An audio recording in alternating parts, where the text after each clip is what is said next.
This episode is brought to you by the new Gold Silver Vault app. Get it for free at hiddensecretsofmoney.com. The entire world is facing a debt-driven disaster, the scale of which has never been seen before in human history. The situation is now so severe that we're left with only two options: default on our debt or inflate it away. You can already hear people blaming the free markets and even money itself for our problems, and to me this is just tragic, because we don't have free markets anymore, and we certainly don't use real money. This is the real reason for our problems.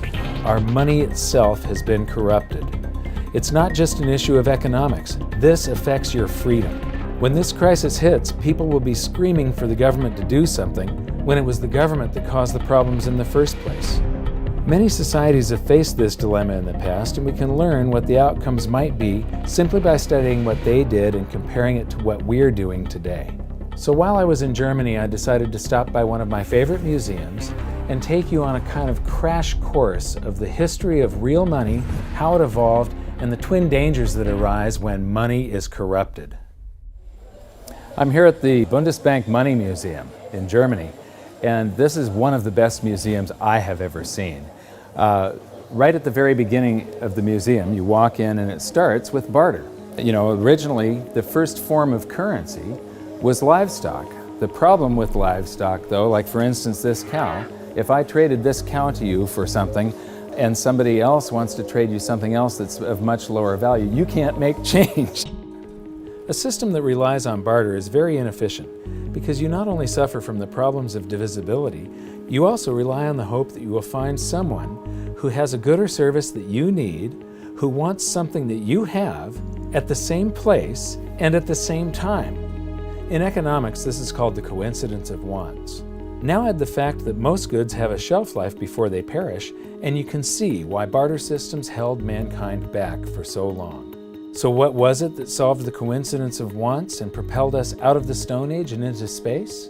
It was the invention of money. Money is not evil.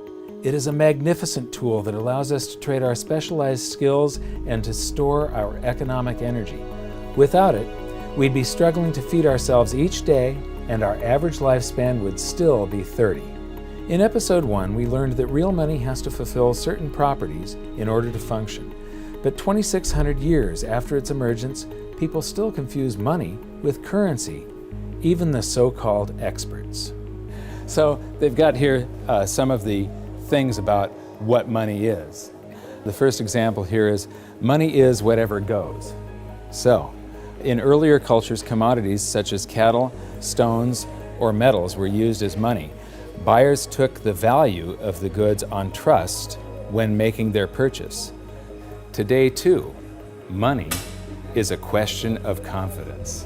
So the currency, today isn't money, today we're using currency, but the only reason it has any purchasing power whatsoever is because yesterday your experience was that it purchased something. So you have faith that it's going to purchase something tomorrow. Otherwise, it has no value. Whatever form it takes, reliable money has two characteristics. It is genuine and it is stable. People can rely on its value. Well, you know, what fiat currency around the planet has maintained its value? They all fall in value. So right away you can see the difference. They're talking about currency here. And when they say it's genuine, I mean, what is genuine? A counterfeiter, somebody that's running their own printing press in their basement, is making genuine notes as far as he's concerned. I mean, they're genuine counterfeits. These things that just come off of a printing press, well, yeah, it's a genuine lie from a central bank or a government that you've got something that's going to store value for you, because it doesn't over long periods of time. It loses value. Gold, banknotes, and electronic money, meaning electronic currency, may be stored, divided up, or transported. As its material value has declined over time, its genuineness has had to be beyond question. Well, this one says that it's got to maintain its value, and right here they're contradicting the next one.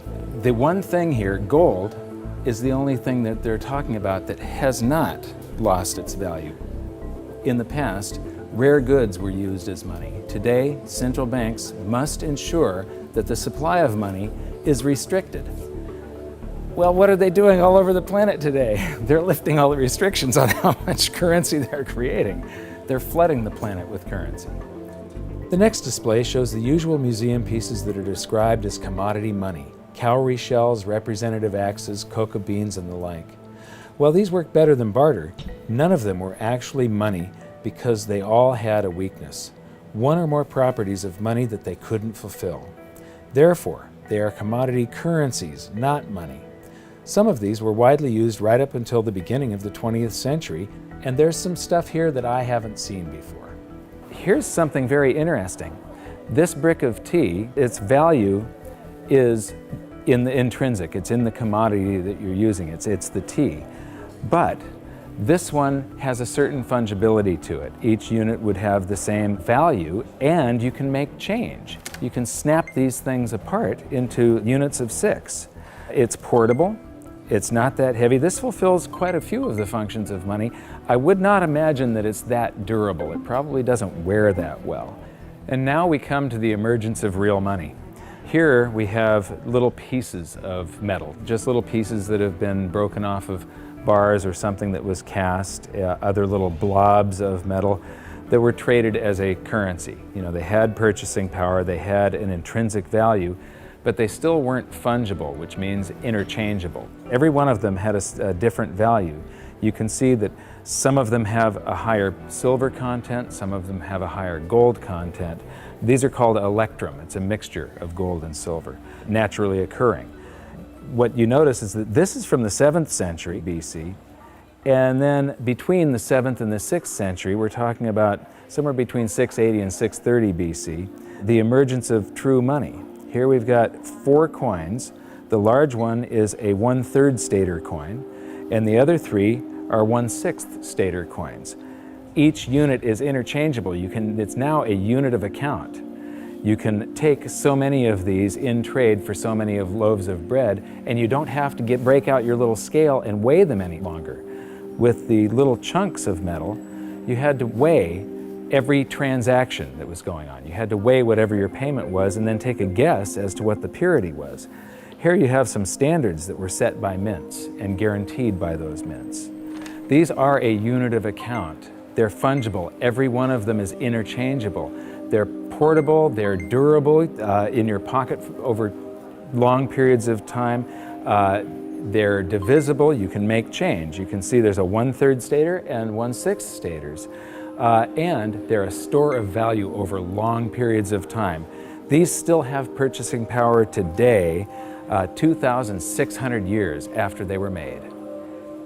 Another thing that I find really interesting is between maybe 680 BC and 300 BC, cultures all around the world, they all gravitated toward gold and silver coinage as money. The entire world sort of decided all together that gold and silver were money. Why? Because the free markets keep on selecting gold and silver as money because of the properties that it has.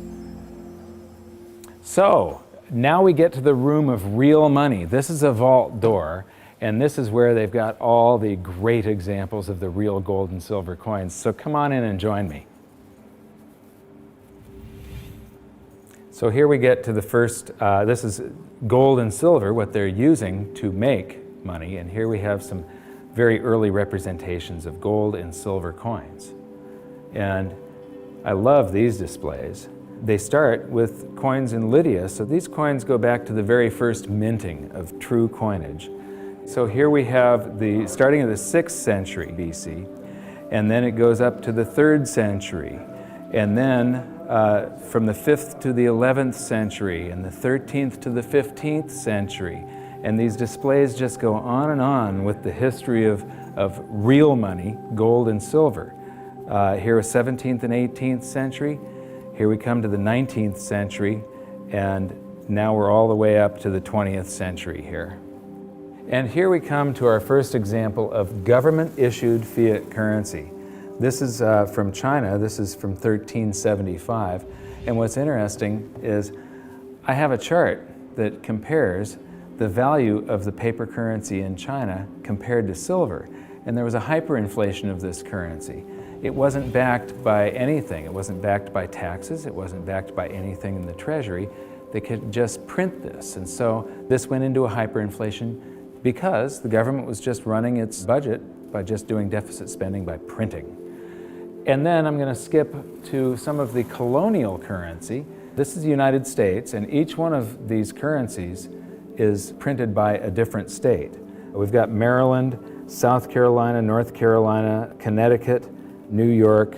This one here is particularly interesting. It's printed in the 14th year of the reign of King George III. It's dated March 25th, 1776. So this is just a few months before the Declaration of Independence.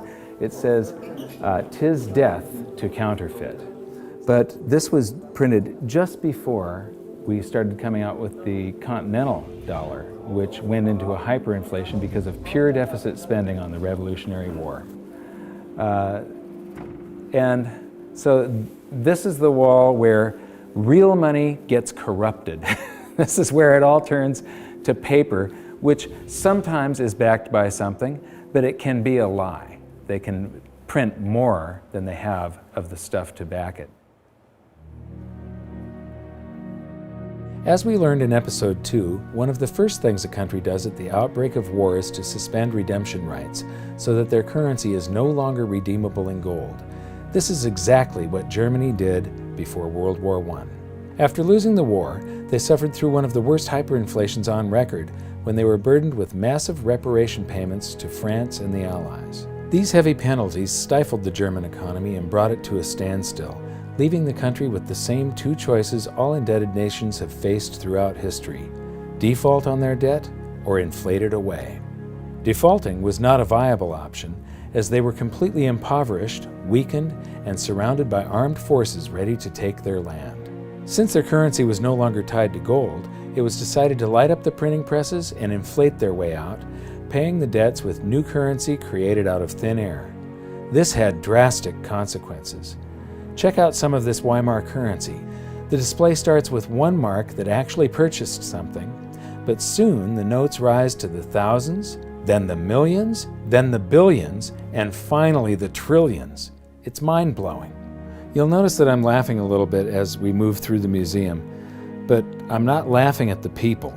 I'm laughing at the stupidity of central banks and of governments and how we never seem to learn from history. Okay, this is an example of different currencies used during the hyperinflation, and they call some of it inflation money and emergency money. This is interesting. They figured the way out of hyperinflation was to print more. So in 1923, the value of money fell by 50% or more per day. So that means prices are doubling every day if it's falling by 50%. Nearly everyone spent their money as quickly as possible on bread, shares, and other safe assets. Well, I don't consider shares safe assets. Actually, the stock market did not keep up with the inflation. However, this rapid circulation only served to stoke inflation even further. That's the function of velocity of money. It's just when velocity picks up, it's just like expanding the quantity. It's got the same effect. At the end, even 144 printing companies working for the Reichsbank could not keep up with the demand for banknotes. Emergency money issued by cities, local authorities, as well as banks and other enterprises started being circulated. So everybody was issuing currency to add to the currency that the government was printing like crazy. Although banknotes with face values of trillions of marks were issued, the vast demand for money, that's not correct, the vast demand for currency led to a paper shortage.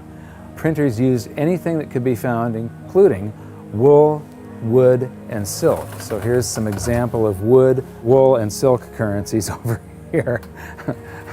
So this is a great example of how even here, in a museum of what they call money, this is the Bundesbank, one of the world's great central banks, if you can call any central bank great. They don't understand the difference between money and currency. They're calling all of this money, and it has nothing to do with money. This is just a promise. It was a promise to pay money at one point, and then it was a broken promise. people will have faith in these government-created currencies, and it allows governments to basically rob their own people. The government erased the debts that they had left over from World War I by just hyperinflating the currency, and basically that transfers all the wealth of the middle class to the government. The government inflated away the debts, but they also inflated away the prosperity of their entire population. When we were in Germany, we got a chance to shoot in front of the Bundestag, which used to be called the Reichstag, and it's very, very significant in that out of monetary crisis, you very often see the political landscape change dramatically. It's the middle class of a country that defines the country with their vote. They're the largest sector of any country, about 70%. And a currency crisis like a hyperinflation wipes out and impoverishes the middle class. And they become filled with fear. And it's very easy for somebody to come in and prey on that fear. And dictators arise out of hyperinflation. And this is one of my greatest fears as far as the United States goes. I think that we all have to be very, very careful and very watchful for what happens in the future. A few years ago, I was interviewing Congressman Ron Paul, and he said, I think that there's going to be a financial collapse before they come around to thinking seriously about monetary policy. But the real thing we have to worry about is not the loss of our wealth. It's the rise of a dictator. It's the loss of our freedom. And what's interesting is the rise of Hitler. There were 2 times where he played on the public sphere. He could never have come to power had there not been a hyperinflation back in 1923. Just 1 week before the end of that hyperinflation, that's when Hitler made his first big public appearance. Playing to the public fear, Hitler and his stormtroopers took over a beer hall called the Bürgerbraukeller that seats around 3,000 people. And he took the stage by gunpoint, and to this literally captive audience, he gave the speech that would change the world. Because of the hyperinflation, the audience had been recently impoverished. Their wealth had been stolen by the government running the printing presses. And so they're all scared. He offers them a scapegoat and tells them he's got the way out. He became very popular after that, and the very next day, the people that were listening to him followed him in an attempt to overthrow the government. He was arrested, tried, and convicted of high treason and served time. While he was in jail, he was provided with a private secretary, Rudolf Hess, and he actually wrote about half of Mein Kampf while he was serving time. But once the economy started to recover, Hitler lost that leverage, that power. He could no longer play on the fear of the public once the economic situation had changed. By the middle of the Roaring '20s, he had become a joke. The Nazi Party had gone to less than 2% of the vote. Then along came the Great Depression, and Hitler seized this opportunity again. He was the first politician to actually campaign by aircraft, hitting multiple cities in a single day.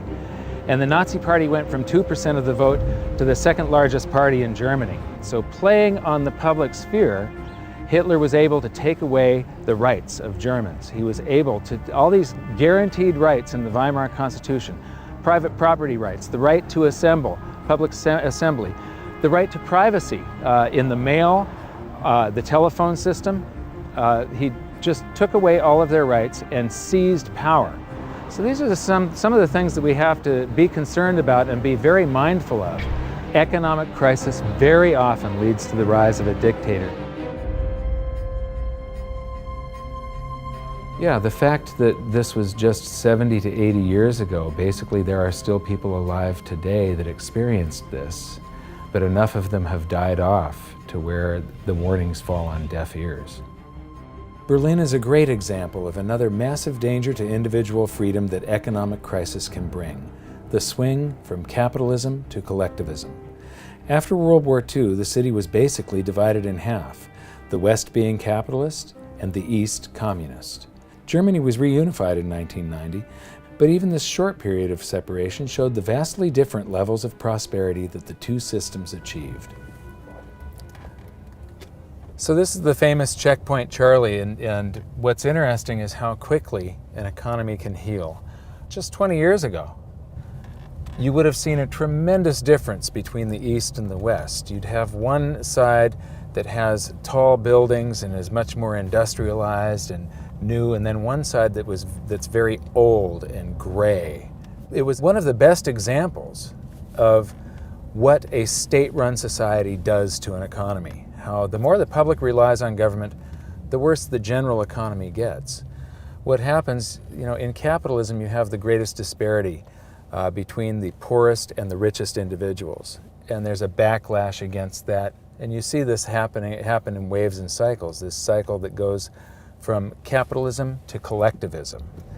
Here, the example, you had this line going right through a city, and one side of the city that was very poor, and the other side prosperous by comparison.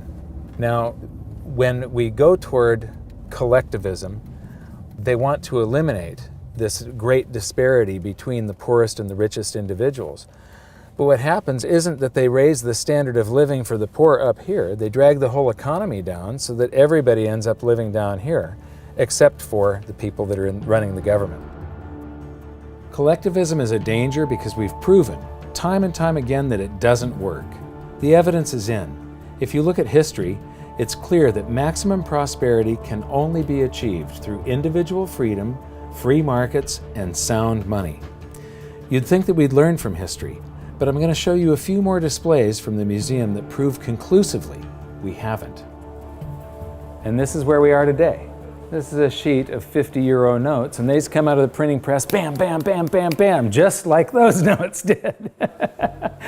And the entire world today is sort of, every central bank across the planet is creating currency like crazy right now. I think we're going into a deflation, so they're trying to stave off deflation right now by printing their way out of it. So here we've got some examples of the technology that governments around the world are putting into their counterfeit currency so that the public can't counterfeit the currency that the governments are now counterfeiting.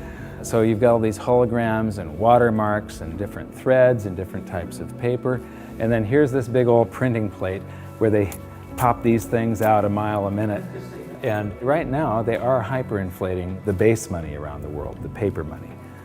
We're going into a deflation though of the credit money, the voodoo hocus pocus currency that the banks just type into the computer. That's starting to collapse, where this stuff is expanding. So we learned in episode 4 that modern currency creation is a complete scam, but a whole lot of people had trouble believing that it could be true. The European Central Bank has this awesome display that shows you exactly how it's done, and it's basically the same as our episode 4. So here's a quick recap thanks to the ECB. Basically, the central bank and the treasury swap IOUs. The central bank writes a check and the treasury issues a treasury bond, which is an IOU, and that creates currency, and then it gets, somebody is paid, it gets deposited into a bank account, and 1,000 marks, they withhold 10%. So right here, they're already telling you that his bank account is a lie. He deposited 1,000 in it. They only withhold 100 in case he wants some of that. And then they loan out 900, which then she buys something from this guy, he deposits the 900. They borrow 90% of that and leave just 10% on deposit for him. And the result is that it expands. Every 1,000 ends up creating 10,000, or every $1 creates $10. And they've got the result here. It's all sort of a voodoo hocus pocus scheme. One of the great things that I've noticed here is that throughout the museum they keep on proving the point that even though this is the Bundesbank Museum, they prove the point that fiat currencies that come off of a printing press eventually go to zero, that they're really worthless. This says the ideal goal of all monetary systems was to ensure that money is trustworthy and kept in short supply. Metal-based currencies restrict the money supply because metal deposits are naturally limited. However, during the Industrial Revolution in the 19th century, the rapidly growing economy needed a means of payment which could adapt flexibly to this growth. Baloney. You can have a fixed currency supply, and when you have economic growth, it means that the currency gains in purchasing power. In the 20th century, uncovered currencies, meaning unbacked currencies, have been the norm. In principle, the money stock could grow unchecked. This is why central banks must ensure that the money stock is in line with economic growth. Yeah, right. So here we've got my buddy Milton. Actually, Milton was sort of a semi-free market economist. He won the Nobel Prize, so he's considered the dean of the Chicago School of Monetary Thought, which are monetarists. They believe that we should have a Federal Reserve and it should expand and contract the currency supply to achieve stable prices.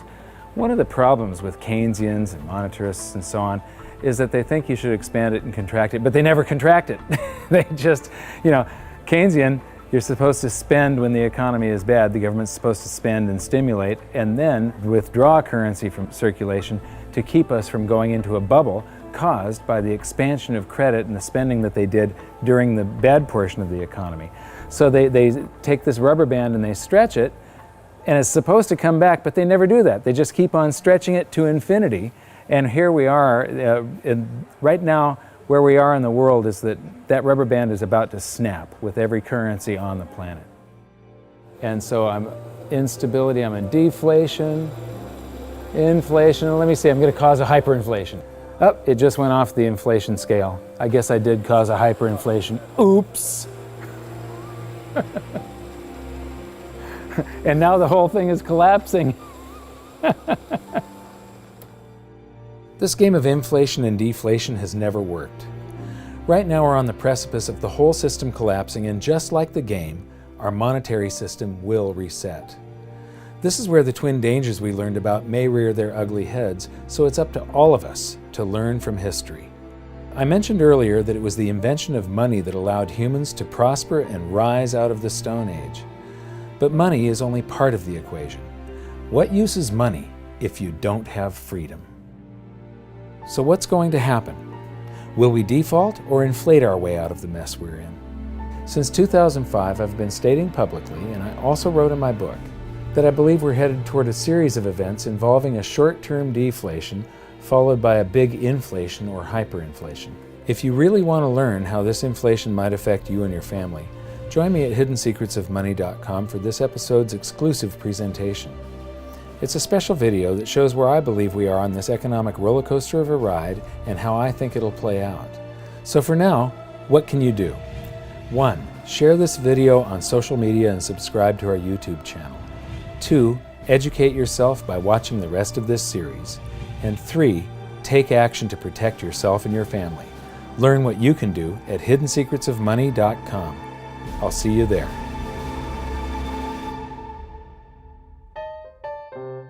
Should I buy $500,000 or $1 million? Let me see how much. This is not going to travel well in the suitcase, but it would be good to have €1 million, wouldn't it? Tough decision. So, okay, I'm going to buy €250,000. So here's €50 for your $250,000. And 7,95. yeah. And I get change back. This is about €8 to buy €250,000. 7,95, 8, 9, 10. Okay. 40 sind 50. Okay. And what's interesting is these are going to eventually be in here. I mean, it won't be too long before these end up like this. Oh, and we get some chocolate gold coins. Dankeschön.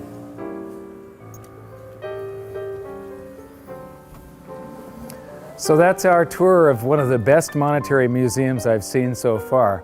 But what amazes me is that they still just don't get it. This episode was brought to you by the new Gold Silver Vault app.